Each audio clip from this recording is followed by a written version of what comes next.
بسم اللہ الرحمن الرحیم۔ میری طرف سے تمام سننے والوں کو السلام علیکم ورحمۃ اللہ وبرکاتہ۔ جو حدیث میں آج آپ کے سامنے پیش کرنے جا رہی ہوں، یہ حدیث صحیح بخاری کی حدیث ہے، حدیث نمبر 5971 ہے، اور یہ والدین کے ساتھ حسن سلوک کے باب میں آتی ہے۔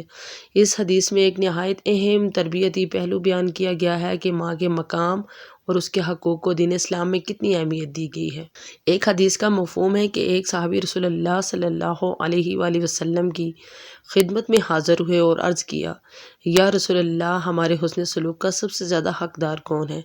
آپ صلی اللہ علیہ وآلہ وسلم نے فرمایا، تمہاری ماں۔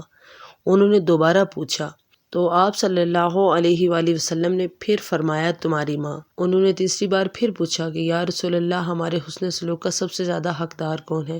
آپ صلی اللہ علیہ وآلہ وسلم نے فرمایا، تمہاری ماں۔ چوتھی بار جب صحابہ نے پوچھا پھر کون، تو آپ صلی اللہ علیہ وآلہ وسلم نے فرمایا، تمہارا باپ۔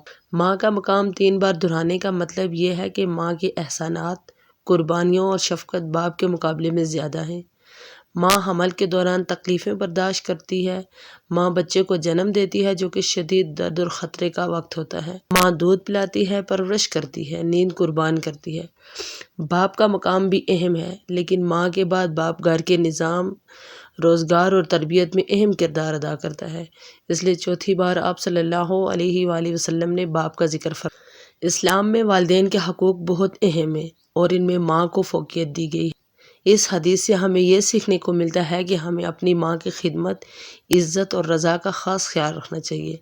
ماں کو 3 بار ترجیح دینے کی وجہ یہ ہے کہ وہ بچے کے لیے 3 شدید ترین مرحلے سے گزرتی ہے: حمل، ولادت اور رضاعیت۔ ان 3 مرحلے میں ماں کی تکلیفیں زیادہ شدید اور لمبی ہوتی ہیں۔ رسول اللہ صلی اللہ علیہ وآلہ وسلم نے ماں کو 3 بار اور باپ کو 1 بار ذکر فرما کر عملی طور پر واضح کر دیا کہ ماں کے حقوق باپ پر مقدم ہیں، خصوصاً حسن سلوک کے باب میں۔ انہوں نے مزید یہ بھی بیان کیا کہ باپ کی ذمہ داریوں کا تعلق زیادہ تر مالی اور نظم و ضبط سے ہوتا ہے، جبکہ ماں کی قربانی جسمانی، جذباتی اور وقت کے لحاظ سے زیادہ ہوتی ہے۔